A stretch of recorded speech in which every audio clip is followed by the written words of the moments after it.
এই চারটা শ্রম অবিলম্বে বাতিল করো। আমরা দেখেছি এই সংসদ চলছে, এই অধিবেশনে আমাদের দেশের কৃষকদের সর্বনাশ করার জন্য নতুন করে আমার বিল সেখানে আইনে পরিণত করছেন।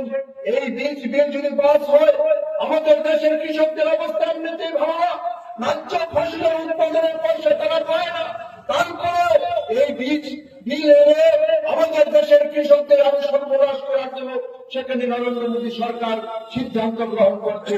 এখনো কৃষি শ্রমিক, কৃষি এগ্রিকালচার অফিস কিছু সরকার পয়সা দিলেও পাওয়া যায়। এই বিল পাস হওয়ার পরে আর সরকারি কোনো কেন্দ্র থাকবে না, সমস্ত ব্যক্তি মালিকানায় চলে যাবে। আমাদের কৃষকদের প্রয়োজন মতো সময় মতো যে বীজগুলি দরকার সেগুলি পাবে না, যদিও পাওয়া যায় তা অধিক দামে সেখানে কিনতে হবে, ফলে কৃষকরা ক্ষতিগ্রস্ত হবেন। আমরা বলছি এই বিল আইন পাস করানো যাবে না, এই বিল অবিলম্বে প্রত্যাহার করতে হবে।